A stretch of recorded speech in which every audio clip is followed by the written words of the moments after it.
respect that, and that's what it's all about. Roger, how you been? How's your health? How's everything? That's staying busy. Most of us have been good, and it's fun being here. What time do you wake up in the morning usually?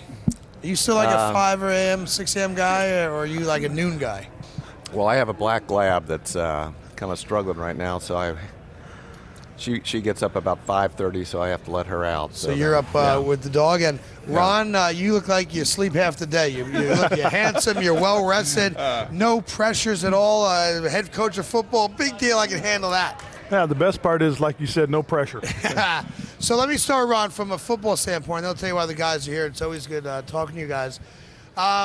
You have experienced more than maybe any other coach in football in the last couple decades. The lowest of lows, the highest of highs. You've been up and down, up and down. And I wonder if you could put your finger on the why part of that.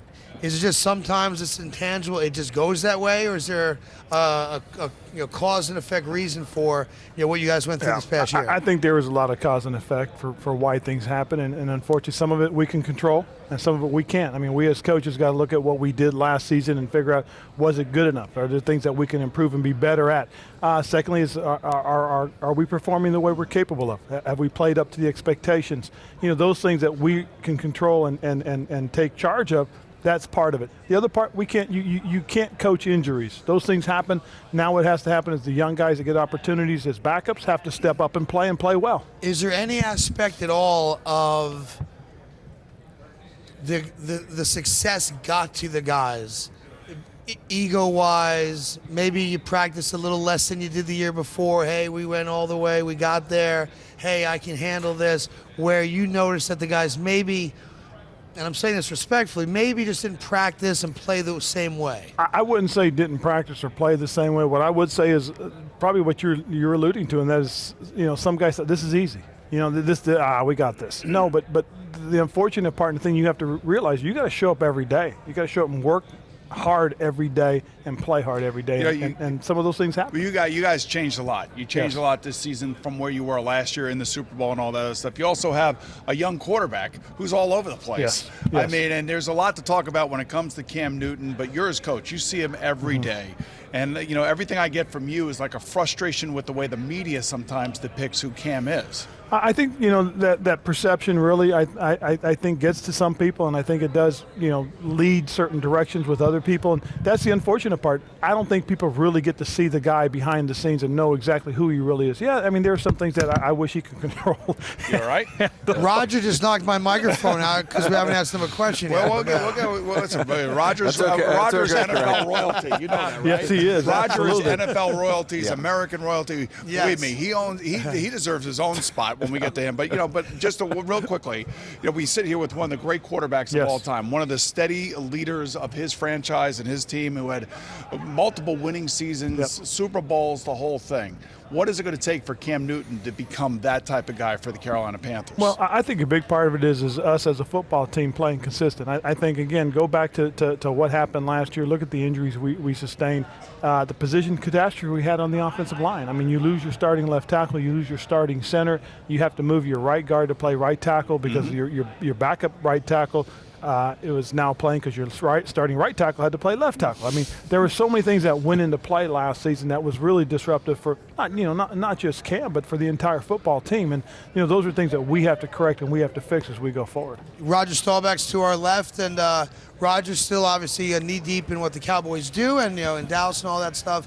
I wonder, just as a Cowboy fan, as obviously their iconic quarterback, would you like to see them trade Tony Romo for Tony's sake? Or are you a believer that it'd be great to have Tony, on the team, knowing that he's not going to start right now, but the notion that you might need him down the line? How would you handle him? I think the only possibility for him to stay is if they anointed him as a player coach. So you don't have Dak has a bad play or a bad quarter, then Tony's fans, because Tony's a great loved player there, and so you don't want this back and forth. But if he's kind of a coaching and looking forward to that, it's his future in the next couple of years, that would work, except he's still getting with the salary cap and everything, he's Too still. much money. But he wants to. But Roger, he wants to play. Let's face it. Everything I hear from him, he wants to be a player. Right. And it was interesting because Jerry Jones, they love Tony Romo. Tony Romo is a part of the Jones family, Right. kind of like all you guys are, by the way. Yeah. You and Michael Irvin, you're all brothers. Yeah. You could be from opposite ends of the spectrum, but you're all Cowboys. And Jerry loves you guys. I would think that he wants to give him a chance to go and play somewhere else. And even he said, "Look, I see Tony in the Super Bowl one day in the future. It may not be with the Cowboys, but he does see him in the Super Bowl." Because that kind of intimates to me that Tony really wants to continue to play. Yes, he does, and the solution of being a player coach, which would not have the pressure on him of stepping in, would work in theory, but Tony would not. Tony wants to play, so Houston's been talked about, Denver and Kansas City maybe. I've got it all Kansas worked out. City and Listen to Craig. Craig's got this all worked out. Ron, So Ron's a this coach is not in today's tampering game. because it doesn't involve you, but you guys are going to love this. All right, number one, Tony Romo goes to Kansas City. Alex Smith goes to my Jets because we're horrendous. He solidifies that I have a real quarterback. Romo gets to play. And, maybe Andy Reid's at a point, I'm not saying he is, that after that last playoff loss where he kind of feels like he's gone as far as he can go with Alex, and this way you bring in, it's like a 2-year stopgap. You bring in Tony Romo, take the run at going to the Super Bowl, which out of the AFC they'll have a shot to do between New England and them and Pittsburgh, one other team. The Jets get a quarterback. Everybody's happy. Ron, bless it. I'll tell you, that just made the season easy for everybody. Well, that's how it goes. That's and what we do Roger, on Sports Talk Radio. That's here's why what we I do know this. about Roger Staubach. I was told this, and we've gone over this before. You are the single most competitive guy you've ever met.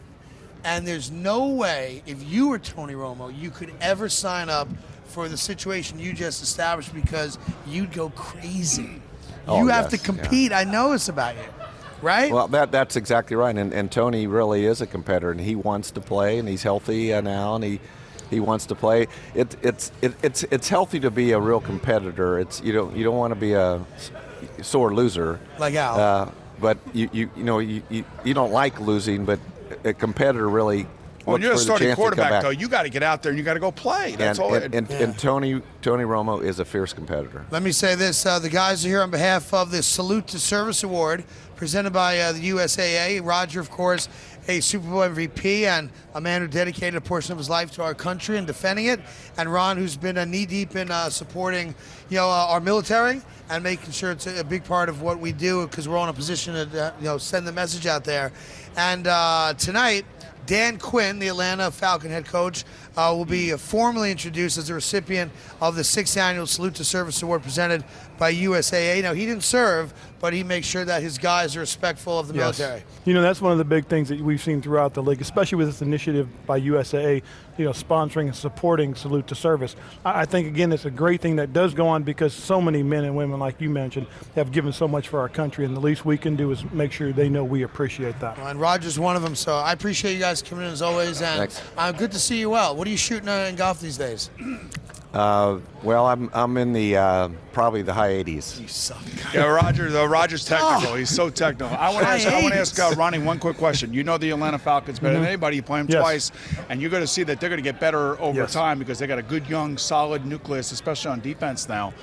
Do they have the defensive line that it will require in order to beat the New England Patriots in the Super Bowl? The biggest thing more so than anything else, I think it's going to start with what they do on the offense. If they can score early, because again, you put 12, 14 points up on the board early, now all of a sudden your pass rush gets to become very effective. You force the other team to try to throw the football, and I think that's where Atlanta's defense really does seem to flourish, and that's when they're attacking.